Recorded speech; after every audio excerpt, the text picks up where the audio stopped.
Ժորժան օրերս երկու քույր հայտնվեցին Լոռու մարզում գետում և դժբախտաբար նորից հերթական ողբերգական դեպքին ականատես եղանք, ուզում եմ ցավակցություն հայտնեմ ընտանիքին, հարազատներին և բոլորիս, որովհետև դա մեր հայ երեխաներն են։ Այս հատվածը, ձախ հատվածը նկարի վրա, որ դուք տեսնում եք, հենց այստեղ է դեպքը տեղի ունեցել և գիտեք, սա պետքա ոչ թե հերթական անգամ մենք արձանագրենք ողբերգական դեպքը, որտեղ սա առաջի անգամ չի, որ մեր երեխաները հայտնվում են գետում եւ այլն,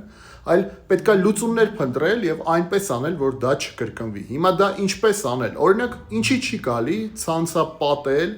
ցանց դնել եւ այս ձախ հատվածում այնպիսի ցանց դնել, որ մեր երեխաները չհայտնվեն գետում։ Դա շատ պրիմիտիվ, շատ քիչ ծախս պարունակող լուծում է, այդտեղ ծախսել չկա, բայց մենք դա չենք անում եւ հերթական անգամ նման ողբերգական դեպքին ենք ականատես լինում։ Ինչի։ Կամ նույն կամուրջներից, որ այդքան մարդիկ ինքնասպան են լինում, ինչի չի կարելի ցանցապատել, ցանց դնել նույն կամուրջների վրա։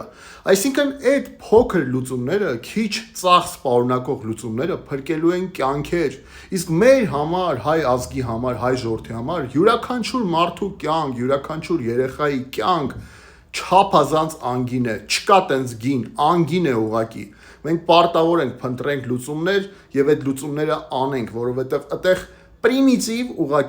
պրիմիտիվ անելիք ունենք։ Անելիք պետք չի։ Ամեն անգամ պետք չի արձանագրել դեպքը եւ հետո ցավալ եւ ամբողջ ազգով սգալ։ Պետքա լուծումներ փնտրել եւ լուծումը մենք ասում ենք։ Ես Արման Ղուկասյանն եմ, Հանուն սոցիալական արդարության կուսակցության նախագահան։ Ես եւ մեր թիմը այդ առաջարկը առաջ ենք տանելու, բարձրաձայնելու ենք, խնդրում դուք էլ միացեք, դուք էլ սարքեք սա հանրային պահանջ, որովհետեւ սա փրկելու է կյանքեր։ Մեր երեխաների, մեր հայրենակիցների կյանքը անգին է եւ չափազանց կարեւոր է մեզ համար։ Գրեք, բարձրաձայնեք, տարածեք մաքսիմալ այս տեսանյութը եւ բաժնորդագրվեք իմեջին։ Եվ հիշեք, մենք շատ ենք ու մենք ճիշտ ենք։